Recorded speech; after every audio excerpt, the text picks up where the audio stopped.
Greetings, everyone. This is Rena Nicole. It's been so long since I've been live.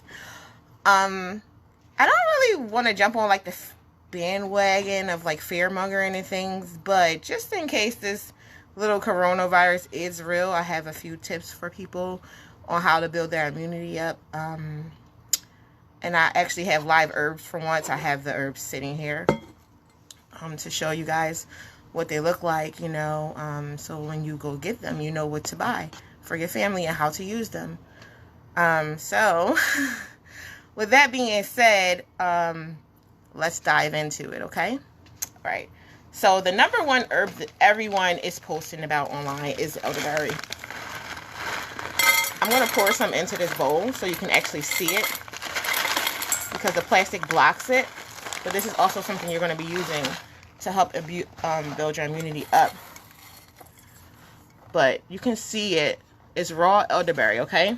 And it's about this little. And it feels a little tiny, a little bit sticky when you touch it. That's how you know it's organic and it's real. It should not be like completely dry or not sticky. That means it's been sitting for a while and you probably don't need to use that version. And also one thing it's best to do for your children right now and yourself is to not drink dairy and not eat dairy. That's not going to help you any bit if you're like nervous or anything about this coronavirus. Another herb is the dandelion leaf. Dandelion leaf is right here. This is my personal stash, so I have it and I just dump it in with the elderberry.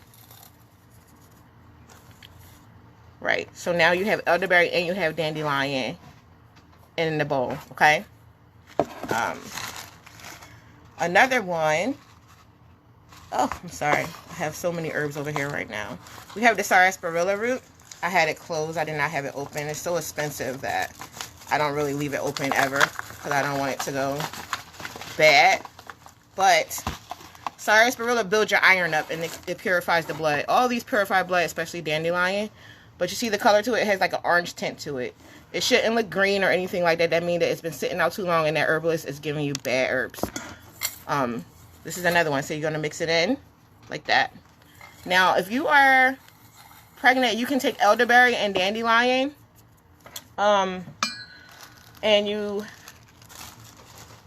don't believe you can take the sarsaparilla for so long, but you can take it, you know, towards the end and the middle of your pregnancy. This is a little thyme. I put thyme in there. Everyone should have thyme inside their cabinets. Thyme or thyme, T-H-Y-M-E, thyme. You put that in there. Another blood purifier and immunity booster is called yellow dock. You know, that's another one. You could dump it in there. Greetings, okay. It's another one. It has more of like a brown tint to it. Almost like tan, and it has this smell, and like you would know that if it's like good to use because it has the smell. It smells sweet, but then it smells a little rusty a little bit. So that's how you can even identify if it's real yellow dock. It has like a really sweet smell, but it's like a little rusty, like maybe like a penny that's been wet or something. If you ever smelled the penny that's been wet, it's like mixed in with like a extremely sweet smell. Now you don't have to have hibiscus or damiana, but I choose to throw those in. I'm going to show you exactly what it looks like when it's done steeping. Steeping means boiling it. I boil mine for like an hour. And I have it on low. Like low. This is your hibiscus right here. This is fresh hibiscus that we've grown and we dried this. So then you mix it in. You can also use nettle. This is my personal stash of nettle. You can use the nettle if you want. It has a lot of antihistamines in it, and it helps build your immune system up, and it clears your lungs out and things like that. So that's really, really important to use nettle with. Mostly, a lot of the mixtures that we create and that you will be creating for yourself, for your family now, will have nettle in it. You know, nettle and elderberry are two powerful ingredients, along with your blood purifiers, the sarsaparilla, yellow dock, and dandelion. And I also add a hibiscus in for flavor. It's not going to taste good. I just want you to know. Another one is motherwort. This is one in our little tiny packages. I'm sorry. I did not add this into this one that we're showing right now, but I added it into what I'm about to show you. Okay. This is the color. This is the color you're looking for. Look how dark brown it is. And my children are like, oh, it's pool water, you know, but I also added cayenne pepper in it. I will not pull that out right now because then I'm going to start sneezing and then the video is going to go to, you know, it's going to be like more of a comedy video once I add the cayenne pepper. But I did add cayenne pepper to this because also it helps with breathing and things like that. And it's an anti-inflammatory and it really kicks the nettles up, you know. But this is what it looks like when you're done after steeping it. It's really brown. You want to see me drink it? Woo!